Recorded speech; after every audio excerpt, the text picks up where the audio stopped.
Olá, você que nos acompanha, seja bem-vindo e bem-vinda ao Olhar Crítico, um programa de extensão e pesquisa sobre jornalismo e cultura na vida social, feito pelo Centro de Crítica da Mídia e a pós-graduação em comunicação da PUC Minas. Eu sou Hércio Sena e estou acompanhado pela professora e pesquisadora Nara Scabin. Olá, Nara. Olá, Hércio. Olá, Zé. E olá também a quem nos acompanha de casa.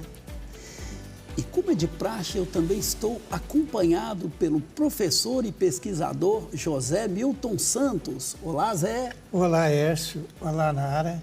E olá, nossos telespectadores. No programa de hoje, abordaremos a cobertura dos grandes jornais brasileiros sobre a taxação das bets e das fintechs. Bom, para começar então a nossa conversa aqui hoje, vamos situar aí o que é essa proposta do governo de taxar as bets, que são as casas de apostas, e as fintechs, né? As fintechs são instituições financeiras que tais quais, assim como os bancos, né? Elas têm cartões de crédito, serviços de bancários que são prestados muito dentro de uma estrutura que, diferentemente dos bancos, são estruturas mais enxutas.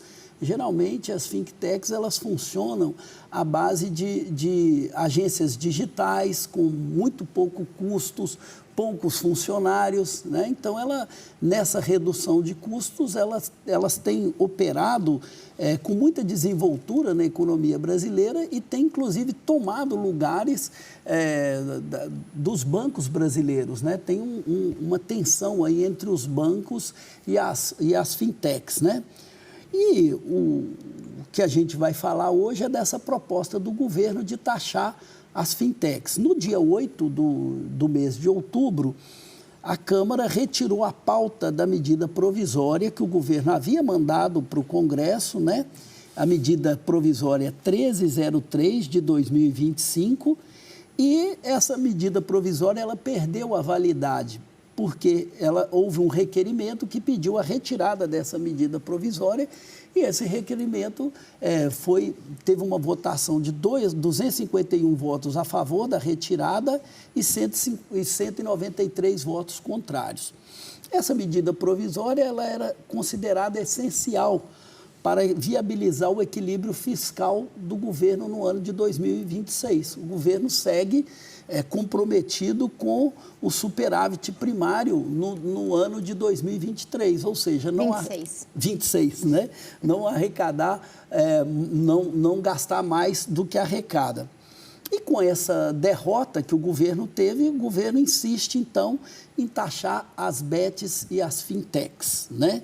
Então, as bets, que são as casas de apostas, principalmente as casas de aposta online, segundo pesquisas e levantamento feito, essas bets são responsáveis hoje, né? 14% do orçamento das famílias mais empobrecidas do Brasil tem seus gastos com essas casas de aposta. É um jogo absolutamente viciante e ela não tem uma contrapartida em função do estrago que ela faz na sociedade brasileira. Então, o governo retoma a discussão da taxação das bets e das fintechs e encaminha para o Congresso, para a Câmara dos Deputados, uma nova proposta nesse sentido. E caso esse novo projeto seja aprovado, eu começo conversando com você, Nara, sobre isso, né? O que deve ser modificado com a aprovação dessa proposta?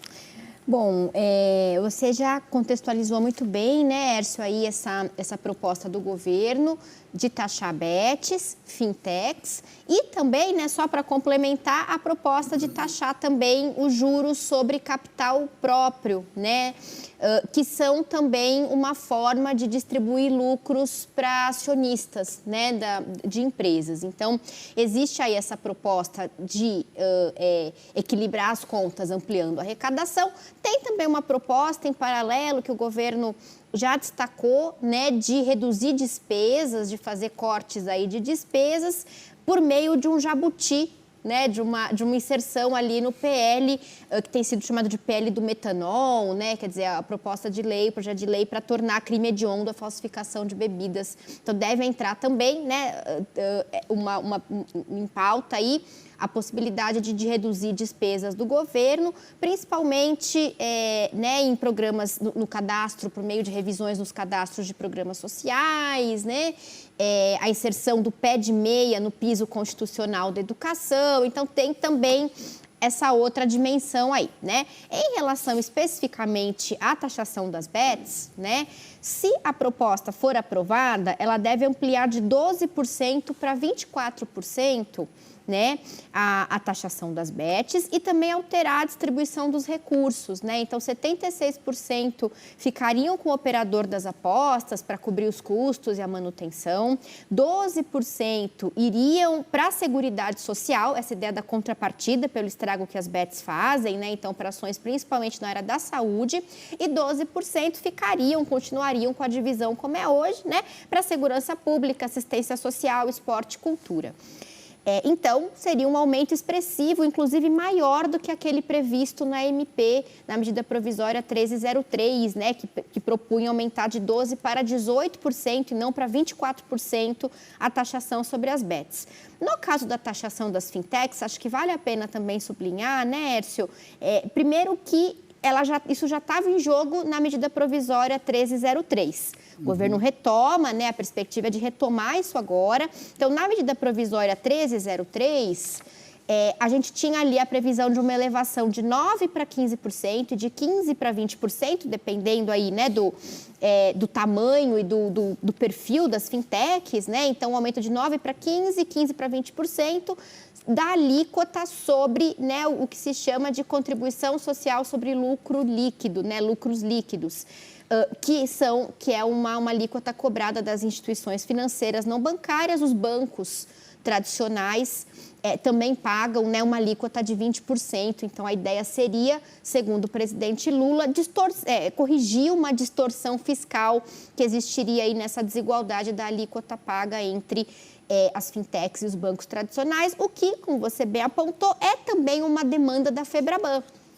Né? Então, de alguma maneira, também, quando a medida provisória foi retirada de pauta e caducou, né, como você apontou, a FEBRABAN, inclusive, disse, olha, a gente não tem nada a ver com isso, porque para a gente era importante, embora a FEBRABAN seja historicamente contrária à tributação sobre o crédito, porque isso encarece o crédito, aquela coisa, a gente era a favor da taxação das fintechs, né? Claro que as fintechs têm se levantado contra, né, essa proposta, disseram que não houve diálogo aí com o governo, né? Inclusive o Roberto Campos Neto, advogado das fintechs. Exatamente, agora ele é vice-chairman da Nubank, né, e diretor global de políticas públicas da Nubank, que é uma fintech, né, diz que, na verdade, as fintechs já pagariam uma alíquota efetiva maior do que os bancos, o que o governo, né, uma posição da qual o governo discorda, né? Mas, de qualquer maneira, me parece um momento assim, favorável a esse debate da taxação das fintechs. Então, acho que, nesse sentido, pode ser muito feliz a estratégia do governo de trazer isso para o debate público, de politizar esse debate e de mobilizar o apoio popular, acionar as ruas, como aconteceu no caso da PEC da blindagem, né, chamada PEC da bandidagem, que a gente discutiu aqui no programa, quer dizer, essa mobilização popular naquela ocasião contra o governo, e nesse caso uma mobilização pela aprovação, né, desse projeto, pode ser bastante favorável, primeiro por conta assim, desse papel muito prejudicial que as bets desempenham na saúde pública, na população, no orçamento das famílias, e no caso das fintechs, pelo envolvimento que ficou comprovado de algumas fintechs em São Paulo, né, com o PCC. Com o crime organizado. Com o crime organizado, por conta justamente da menor fiscalização que as fintechs exerceriam sobre os recursos, né? Isso já mudou, agora elas têm as mesmas obrigações de rastrear e informar, né, as operações financeiras, mas fintechs foram usadas ali para lavagem de dinheiro, para ocultação de recursos do PCC. Então, é um momento também favorável para uma politização desse debate, para o acionamento, né, desse debate público. Zé, inclusive, nesse debate é importante a gente ressaltar as fintechs elas também têm orientado uma reformulação no próprio sistema bancário. Haja vista, seria uma espécie de refuncionalização, né? A forma de prestação de serviços ela tem sido alterada, os bancos têm fechado agências e perseguido o caminho também de diminuição de custos operacionais, né? Isso eventualmente até dificulta a vida de alguns clientes mais antigos, né? Você acha que esse momento é um momento favorável porque também há uma disputa política entre o sistema financeiro bancário também com essa proposta da taxação das fintechs, como a Nara colocou? Bom, antes de mais nada, nós temos que levar em conta que as fintechs, as principais, estão ligadas aos bancos. São os bancos que, além das agências físicas, resolveram trabalhar virtualmente. Então, não há uma contradição de interesse. Portanto, tanto os bancos quanto a fintech e os meios que os representam, os meios de comunicação que os representam, se colocaram abertamente contra a MP 1303. Bom, daqui a pouco nós vamos seguir com esse debate, porque a gente vai chamar um intervalo agora. Vamos para um rápido intervalo e voltamos já já.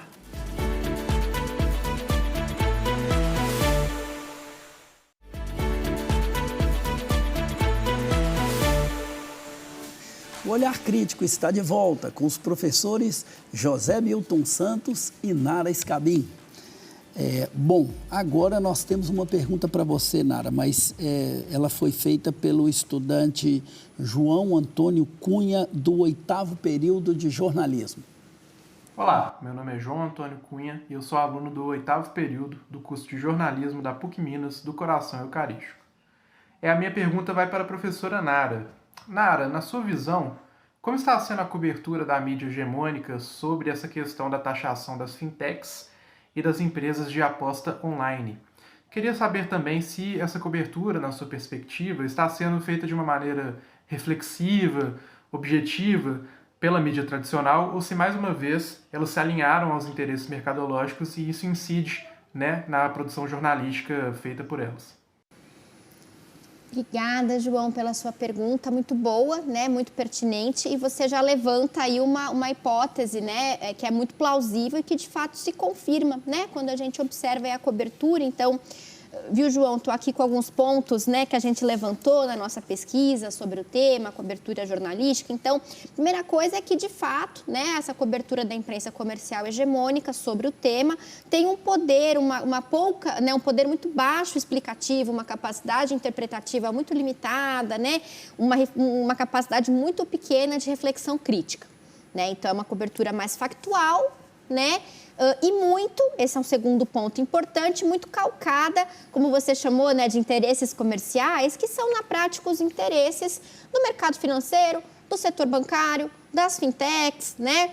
Na prática, os interesses das elites. Então, principalmente por meio de um argumento, que é um argumento que tem sido reiterado pela própria Febraban, né? Mas também pelas fintechs, que é o argumento de uma preocupação com a tributação do crédito, né? Então, os bancos, aí, as fintechs dizem, olha, se aumentar a tributação sobre o crédito, isso vai prejudicar toda a população brasileira. Então, o argumento deles é que estão preocupados não com os próprios rendimentos, né, não com a desregulamentação do setor, que sem dúvida é favorável para essas empresas, para todo o setor bancário, né, e para as fintechs, que são também, atuam também, né, são também empresas financeiras, né, embora se dizem não bancárias.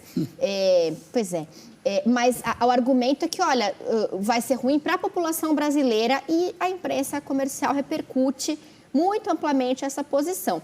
Por outro lado, acho que é interessante observar, assim, me pareceu nessa cobertura, por meio da pesquisa que a gente fez, que o espaço concedido às posições das bets é um pouco mais limitado. Quer dizer, que a imprensa comercial hegemônica dá mais espaço para os argumentos do setor bancário, do mercado financeiro, das fintechs, do que das bets. Minha hipótese é que isso se deve mais a um argumento, a uma questão moral, do que a uma questão propriamente econômica, né? Quer dizer, a ideia do jogo de azar, bem ou mal, ela ainda é muito mal vista, né, na sociedade brasileira, tem um argumento moral aí que me parece importante, né? E essa cobertura, acho que esse é um outro ponto importante, né, também vai destacar, a imprensa comercial hegemônica vai destacar também o fato de a medida provisória 1303 não ter sido aprovada como uma derrota do governo Lula, né, que a revista Veja vai, inclusive, descrever como uma derrota acachapante, né? Vai usar essa expressão aí. Então, a gente tem várias matérias, acho que esse é um ponto bastante problemático dessa cobertura que a gente precisa sublinhar, que vão destacar o Congresso como protagonista do debate orçamentário ou o Congresso como grande fiscal do debate orçamentário. Então, tem várias matérias do G1, né, a matéria que diz lá o título, Lula insiste em taxar bets e fintechs, quer dizer, é uma insistência, né, uma teimosia. Mota prioriza o corte de isenções, orçamento sem remendos, quer dizer, foca aí essa contraposição e a posição do Mota, né, portanto, do Congresso como defensor de um orçamento sem remendos, como se o que o governo estivesse defendendo é um orçamento remendado. Né? O portal Infomoney, que é um portal aí, como a gente sabe, né, que representa de maneira muito evidente os interesses do mercado financeiro, né, dos rentistas, publicou lá no dia 23 de outubro de 2025, Câmara deve votar pacote de corte de gastos e taxação de fintechs na próxima semana. E a matéria, ela, inclusive na sua estruturação, né, no corpo do texto, ela dá muito mais espaço às posições do Congresso, ao papel do Congresso, às falas do Mota, do que as posições, as perspectivas do governo, e destaca, né, muito mais a importância que teria para o orçamento dos cortes de despesas do que da taxação, de fato, das fintechs. Né? Leia-se corte de despesa, corte de investimentos sociais. Em áreas sociais, exatamente. Juros sobre, como a gente sempre fala aqui, o pagamento dos juros da dívida pública, sagrado nunca será mexido, né? Nesse debate aí. Então, é mais ou menos essa, assim, a posição, né? Eu acho que tem também um último aspecto que a gente podia destacar, que é importante nessa discussão sobre as tentativas que o governo tem feito de equilibrar as contas públicas por meio do aumento da arrecadação, que é uma questão que, inclusive, a gente precisa, eu acho, trazer até para fazer uma crítica ao chamado novo arcabouço fiscal, né, do que é o teto de gastos repaginado, um pouco melhor, claro, evidente. Até porque ser pior do que o teto de gastos do Temer é difícil, né? Mas qual que é o problema? É que, segundo o novo arcabouço fiscal, o gasto do governo sempre precisa crescer um pouco abaixo, um pouco menos do que a arrecadação. Ou seja, mesmo que o governo arrecade mais e arrecade muito, isso não vai necessariamente se converter num aumento proporcional das despesas e investimentos. Então, esse é um limite também da proposta. Até porque ele é limitado em cerca de 70%, né? Pois é. Do crescimento real, né? E qual que é a questão? A gente tem os pisos constitucionais da educação e da saúde, que crescem proporcionalmente ao PIB, né? Eles representam percentuais do PIB. 18% do PIB anual deve ir para a educação e 15% do PIB anual deve ir para a saúde. Então, há uma insustentabilidade do novo arcabouço fiscal, que o novo arcabouço fiscal coloca para o orçamento, que é o fato de que, em breve, todo o orçamento vai estar comprometido com os pisos. Por isso que setores da oposição, da extrema-direita, o mercado financeiro já têm falado em flexibilizar os pisos constitucionais. Desvinculá-los, né? Isso. Zé, e você podia aproveitar que Nara pontuou aí a questão da cobertura da imprensa comercial, e qual foi a visão para a gente trabalhar aqui em termos comparativos, né? Trabalhada na imprensa independente, na imprensa alternativa, assim, nos principais veículos que você analisou? Bom, a imprensa independente, de uma maneira geral, pelo menos seus principais veículos, TV 247, TV GGN, Plantão Brasil, não previam ou não colocavam que a medida provisória iria ser retirada ou derrotada. A TV 247, na véspera da votação, entrevistou a ministra Gleisi. E ela disse que o que está em jogo é o interesse público e não de setores privilegiados, e completou. Há setores trabalhando contra a aprovação da proposta, calculando que teriam benefícios como a possível derrota do governo. Mas essa perplexidade dessa mídia independente vai se expressar nas manchetes. O Povo News dá como manchete principal, no dia 13, MP 1303, qual a saída para o governo diante da derrota na Câmara? Plantão Brasil, né? O seu diretor, Tiago dos Reis, afirma, MP caduca, governo sem arrecadação e juros travados. O que vem agora? Então, nós vemos assim que há uma interrogação, há uma perplexidade sobre o que o governo poderia fazer diante dessa derrota, né? Nós temos assim que houve, por exemplo, o Instituto Conhecimento Liberto, ICL, entrevistou Glauber Braga, o deputado Glauber Braga do PSOL. E o Glauber Braga falou, a MP 303 que caiu essa semana, ataque ao auxílio-doença, ao seguro pescador e à educação pública. É a pé de meia. O que o Glauber Braga estava dizendo é que houve um equívoco do governo em colocar na mesma medida provisória medidas para aumentar a arrecadação e medidas de contenção de gasto. E ele então frisa que a restrição ao auxílio-doença, ao seguro do pescador e a inclusão do pé de meia dentro das verbas destinadas à educação. Uhum. Então, o que ele propõe? Ele propõe revogar o teto de gasto através de mobilizações populares, exemplificando que isso ocorreu com a aprovação da isenção do imposto de renda, né? E com também a desaprovação por unanimidade pelo Senado, né?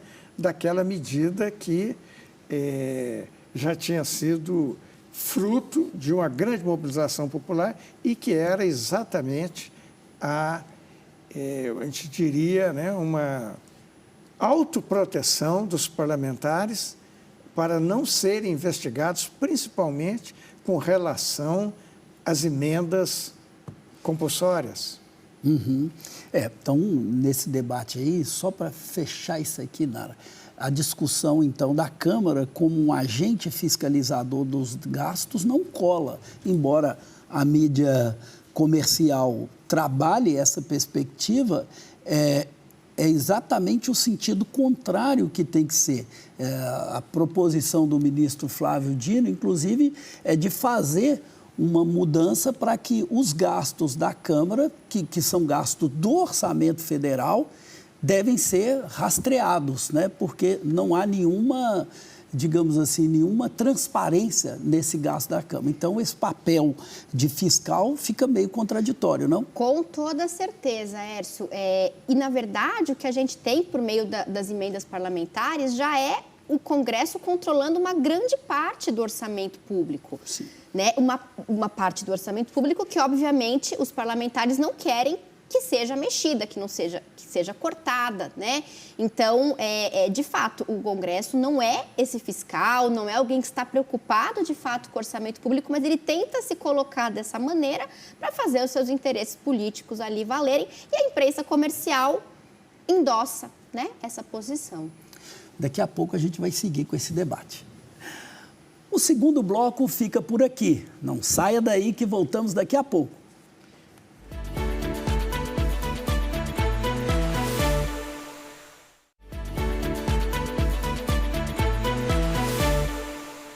Olhar Crítico está de volta, falando sobre a taxação das bets e das fintechs.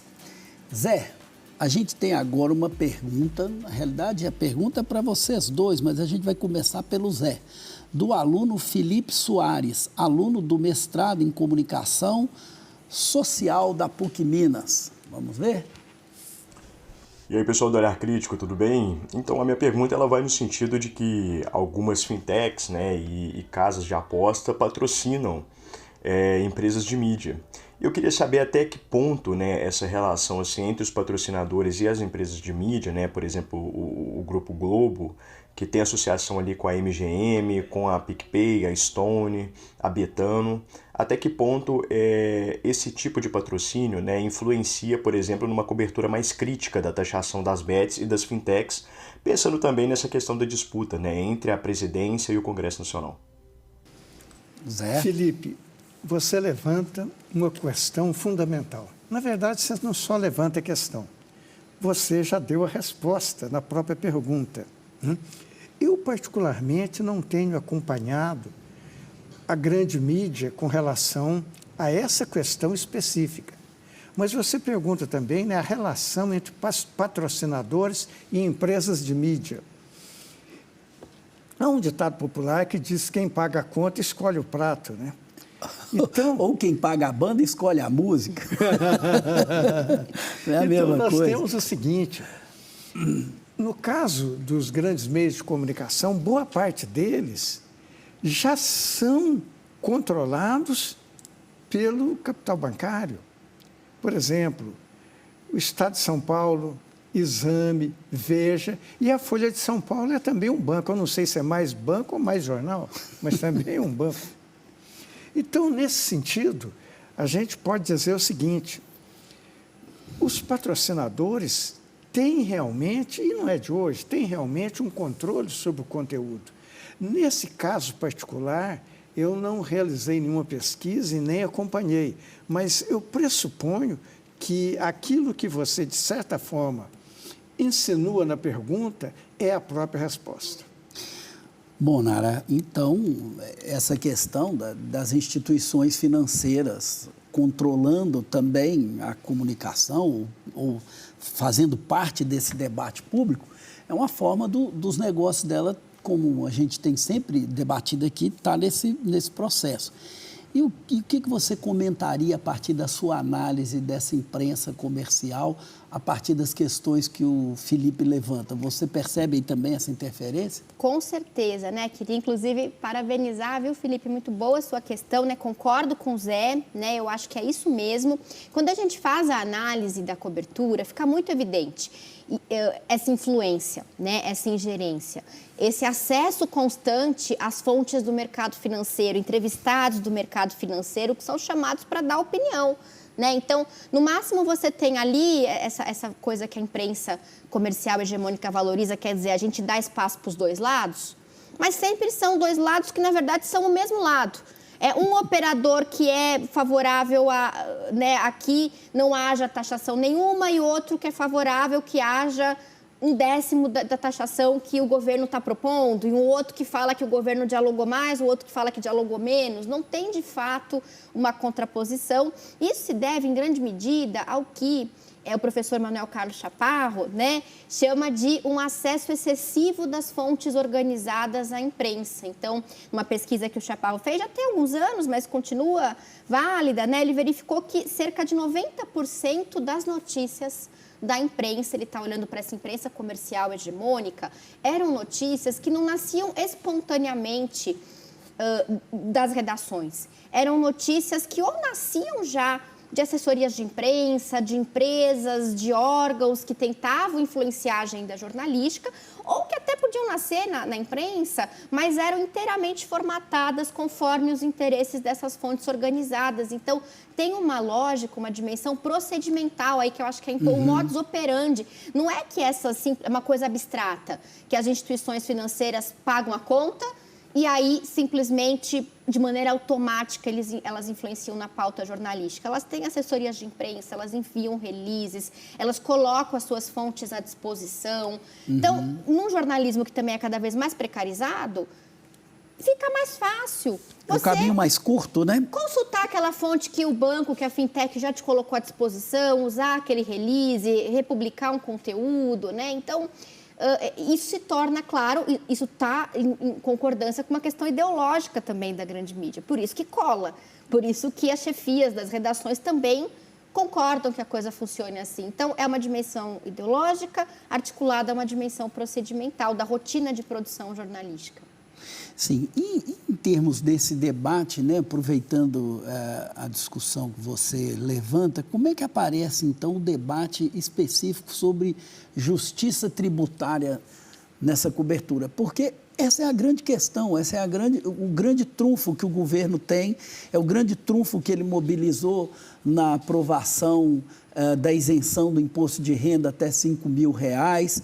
A sociedade comprou essa bandeira e como que a mídia tem lidado com isso, sabendo que é uma tendência na opinião pública a ser favorável a uma justiça tributária maior no Brasil, ao mesmo tempo que ela vai ter que proteger esses interesses que são escusos, digamos assim, desse debate. De setores aliados e da própria imprensa, que, como o Zé apontou, se comporta como banco, né, muitas vezes. Então, é muito interessante, Ercio, porque embora o governo, o presidente Lula, o tempo inteiro fale em justiça tributária, diga que é preciso corrigir distorções fiscais, a gente percebe dois enquadramentos principais. Ou a cobertura da imprensa comercial hegemônica, né, não considera a questão da justiça tributária como um elemento importante nesse debate e aí simplesmente não fala disso, apresenta críticas às propostas, né, de taxação de fintechs, de bancos, a taxação dos BBB, né, como tem sido chamado na imprensa alternativa, independente, bancos, bilionários e bets, né? Então, ou não fala, não trata com grande importância o argumento da justiça tributária, mesmo em algumas matérias que reconhecem a importância de você ter medidas que garantam a austeridade fiscal e o equilíbrio das contas públicas, esse reconhecimento não passa pela questão da justiça tributária, né? Ou, por outro lado, e esse é um argumento que acho que é bastante problemático, a imprensa comercial reduz o argumento e o debate da justiça tributária a uma narrativa construída pelo governo, principalmente quando essas matérias falam sobre as estratégias de comunicação bem-sucedidas do governo Lula. Então, só para citar aqui um exemplo, uma matéria da revista Veja diz assim: o petista, né, está falando do Lula, né, o petista pretende trabalhar a comunicação, principalmente nas redes, para pressionar o legislativo a apreciar o tema. O mote da campanha deve ser que o governo enviou ao Congresso um projeto que pretende tributar quem tem privilégios. Bom, é verdade, é realmente o que aconteceu, né? Essa narrativa vem sendo utilizada e tem rendido vitória à gestão petista. Então, é um argumento, é um debate sério, mas que está reduzido aqui nesse enquadramento da imprensa a uma narrativa, como se o governo fosse ardiloso, como se ele estivesse usando subterfúgios para convencer a opinião pública, né? Então, no fundo, eu acho que fica muito claro que existe, no fundo, essa questão da taxação, né, e do orçamento público, ela aciona a questão do conflito distributivo na sociedade. Para quem é que vão os recursos que a sociedade produz, né? Para onde é que vão os recursos públicos? E nesse conflito distributivo, acho que está muito claro do lado de quem é que a imprensa comercial hegemônica está. As elites, os setores produtivos, os bancos, as fintechs, mercado financeiro. Zé, e nesse debate que Nara está fazendo, tão importante aí, né? O conceito de narrativa, então, ele está sendo usado cada vez mais numa chave depreciativa de qualquer proposta que eu quero combater. Não é assim que você vê esse debate também? O conceito de narrativa foi ressignificado pela ultradireita, né? Com a chamada, né, fim da verdade. Então, só restariam as versões. Então, só restariam as narrativas. Então, narrativa deixou de significar o que significava anteriormente, como um discurso, alguma coisa assim. Narrativa passou a significar um ponto de vista. Então, quando eles falam liberdade de expressão, é liberdade de narrar o que bem entende da maneira que quiserem. Então, nós vemos assim que narrativa é mais ou menos uma decorrência da chamada, né, fim da verdade. Zé, e só para fechar aí esse debate, o Centrão teve um papel importante nesse processo, né? Inclusive nessa derrota do governo, né? O governo vai e volta numa numa tentativa de estabelecer um diálogo com o Congresso. O Lula sempre elogia o Congresso, mas, ao mesmo tempo, escala, né, a campanha para enfrentar o Congresso. É uma posição, às vezes, até ambígua nesse sentido, né? E como que você destacaria, então, o papel do Centrão no processo que levou à derrota da proposta do governo? O papel do Centrão foi fundamental. Pelo o que você já nos apresentou aí, né? Em termos de votos, né? Em termos de voto, foram 251 votos contra a MP e 193 a favor. Se levarmos em conta que a base do governo tem aproximadamente 130 deputados, então nós vemos que a grande maioria do Centrão, inclusive daqueles partidos que estão na base do governo, votaram contra. A gente vai seguir com esse debate daqui a pouquinho. O nosso terceiro bloco fica por aqui. Voltamos já.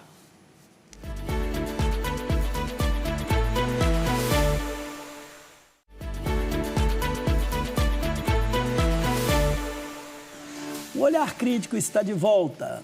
Nara, nesse último bloco, nós vamos explorar aqui ainda um pouco mais essa discussão. Em geral, como que tem sido a abordagem dessa mídia comercial sobre as propostas de política econômica do governo Lula, né? Eu acho que esse aí é um lugar central do embate entre as forças que essa mídia representa e o governo. Como que ela tem traduzido isso em termos de uma cobertura noticiosa sobre esses assuntos? Bom, concordo, viu, Hércio, aí com a sua leitura, né? Acho que o governo, na medida em que ele adota também o novo arcabouço fiscal, ele de alguma maneira já até atenua um pouco esse embate, quer dizer, o próprio arcabouço fiscal já é uma forma, assim... suavizar essas relações. Neoliberal de pensar a gestão dos recursos públicos. Mesmo assim, a imprensa comercial pressiona para que os cortes dos gastos, né, lidos aí como investimentos sociais, jamais os juros da dívida pública, que aliás estão até fora, né, dos limites aí do arcabouço fiscal, né? Então a imprensa comercial pressiona para que cada vez mais haja cortes de investimentos. Então a imprensa comercial diz que é necessário fazer austeridade fiscal, elogia o novo arcabouço fiscal, mas vai questionar a forma como o orçamento tem sido pensado pelo governo, na medida em que exige mais cortes de investimentos sociais, né, cortes de despesas em áreas sociais, se posiciona contra a taxação dos mais ricos, ou pelo menos com desconfiança em relação à taxação do setor financeiro, que no fundo é também uma posição liberal, que é a posição neoliberal contra a regulamentação dos mercados, então é uma posição favorável à máxima desregulamentação possível dos mercados, nesse caso aqui da nossa conversa dos mercados financeiros, né? Em nenhum momento esses princípios neoliberais são tensionados na cobertura, então a gente percebe que existe uma verdade, um discurso neoliberal apresentado como uma verdade que não pode em momento algum ser questionada. Se você questiona, então você é a favor da gastança, você é a favor de que o governo se endivide. Aparece muito recorrentemente mesmo o argumento de que o orçamento público é igual ao orçamento doméstico. Então, se na nossa casa a gente não pode gastar mais do que ganha, o governo também não pode fazer isso. Esse é um argumento absolutamente falacioso, por diversos motivos, né? Inclusive porque quanto mais o governo gasta, mais ele arrecada. É assim que funciona. Na nossa casa não funciona assim, né? Então, no fundo, o governo pode gastar em investimento que volta para a economia, que se desenvolve. A questão é como vai gastar. Vai Exatamente. gastar bem? Isso vai gerar crescimento econômico?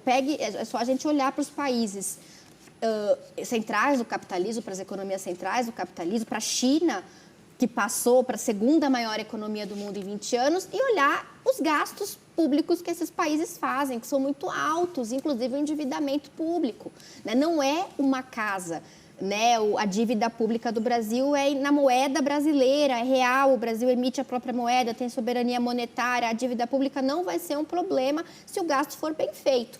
Mas esse debate não aparece na minha casa eu não posso emitir mais moeda para aumentar meus gastos, mas o governo pode fazer isso. Pode emitir moeda, inclusive, na verdade, ele emite moeda antes de gastar, é assim que funciona. Então, a gente tem essa visão do senso comum de que o governo precisa arrecadar imposto para pagar as coisas. Não é assim que funciona. Ele arrecada em imposto porque, no fundo, essa é uma forma de forçar o uso da moeda. É por isso que tem que arrecadar. O gasto, a emissão da moeda para os gastos, se dá de maneira independente da arrecadação. Então, são falácias que colam muito no senso comum, porque elas são muito sedutoras, porque as pessoas têm essa preocupação em casa.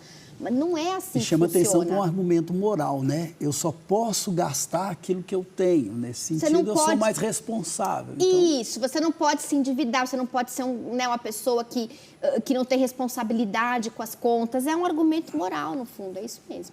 Zé, e em relação à proposta do presidente da Câmara, Hugo Mota, que deve colocar em votação nas próximas semanas o projeto de lei de autoria do líder do governo, o deputado José Guimarães, do PT do Ceará, que determina um corte linear de 10% em todas as isenções fiscais.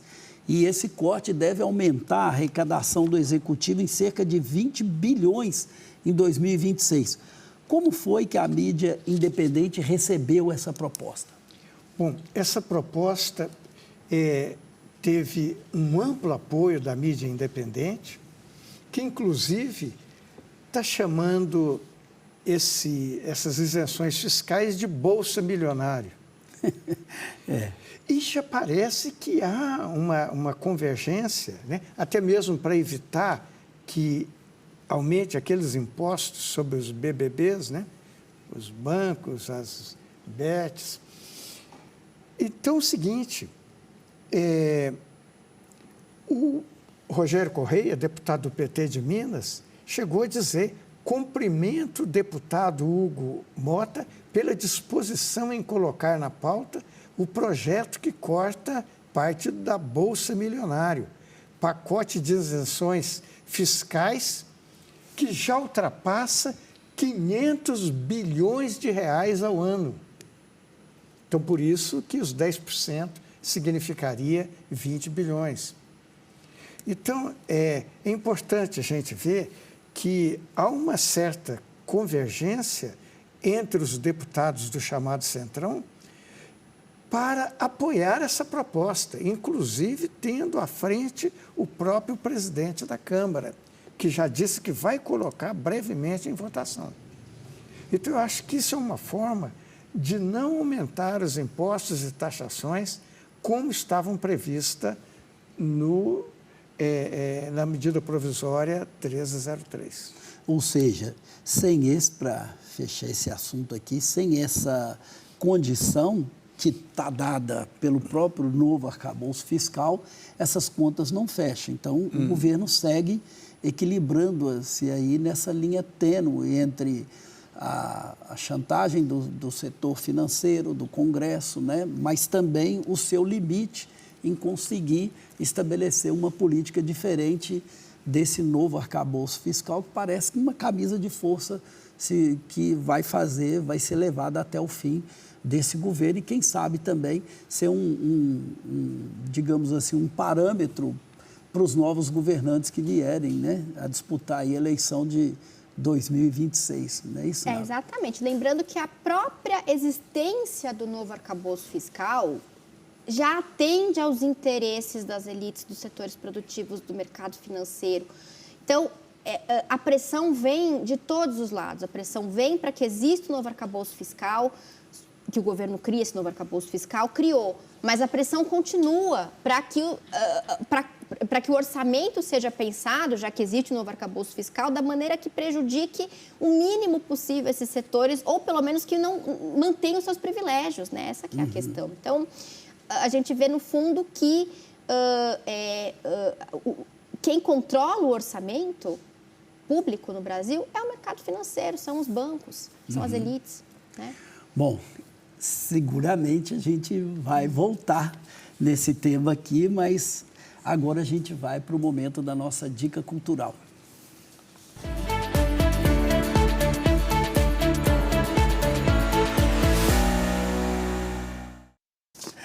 Bom, então eu começo aqui com a dica cultural do filme Ritas.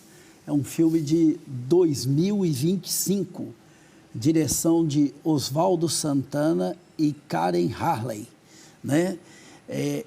Nós estávamos aqui falando de um assunto árido e eu venho com uma coisa mais doce, que é um filme da Rita Lee, né? Que foi a vida pessoal de Rita Lee e seu processo criativo são trabalhados nesse filme, mostrando o talento musical da cantora e sua capacidade de metamorfose no palco. A própria Rita, né, vai ser responsável por guiar a narrativa em entrevistas concedidas durante toda a sua carreira e depoimentos recentes já perto da morte dela. É um trabalho de muita qualidade, muita sensibilidade na direção. Ele esteve aqui na Mostra de Cinema em Minas Gerais, em Ouro Preto, né? E agora ele esteve em cartaz e agora ele está disponível na Globoplay. Fica aí minha dica cultural para quem quiser um pouco de Rita, né? Vou assistir. E agora, Zé, a sua dica cultural, o que você trouxe? Acho que essa é a minha desculpe, dica. Essa foi da Nara, eu troquei aqui. Não tem problema. Vamos lá, Nara, sua dica cultural. A minha dica é de um livro, né, que tem esse título, O Velho Está Morrendo e o Novo Não Pode Nascer, uma paráfrase da famosa frase do Gramsci, né?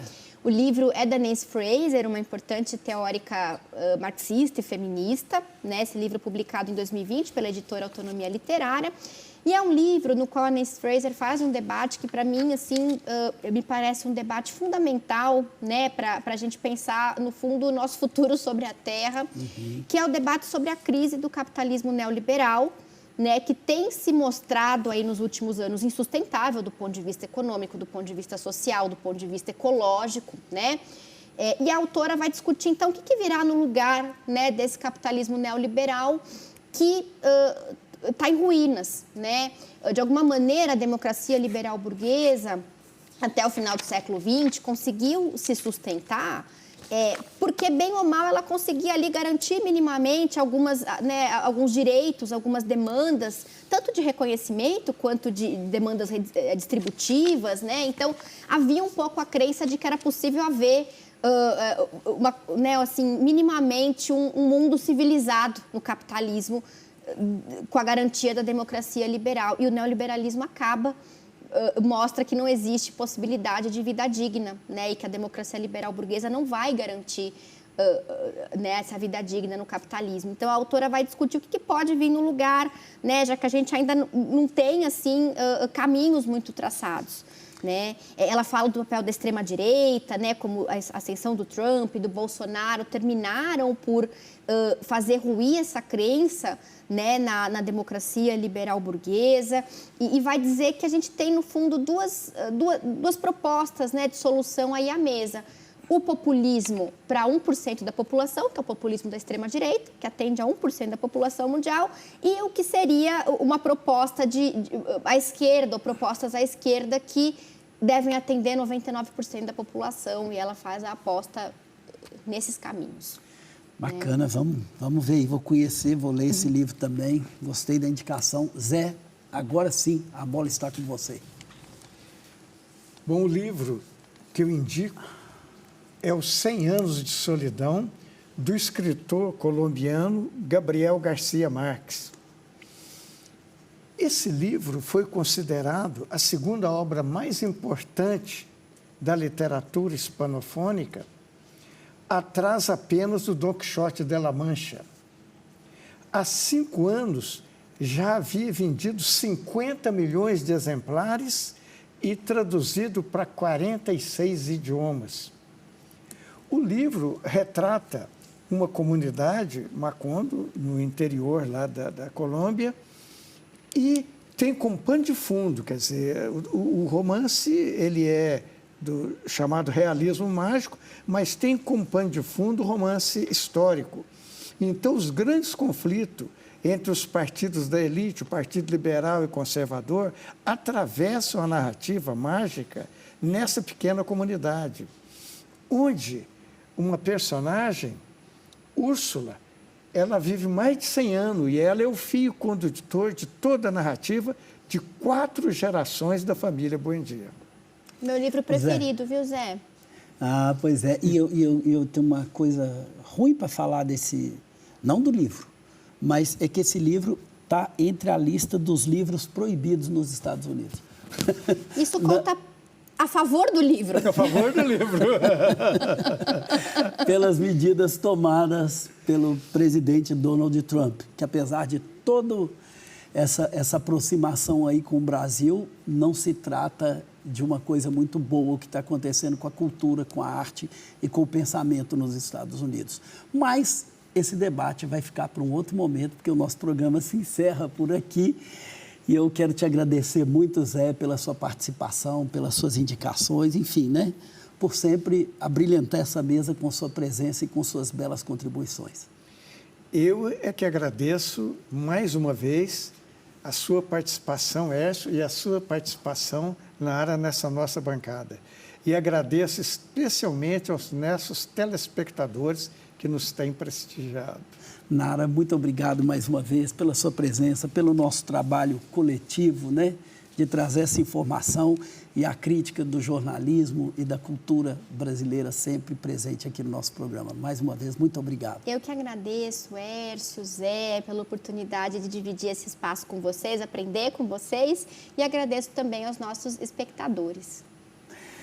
E assim terminamos aqui o nosso programa. E lembramos a você que ele também está disponível no YouTube e nas plataformas Spotify e Deezer. Nos acompanhe por lá também. Um grande abraço para você e até a próxima semana.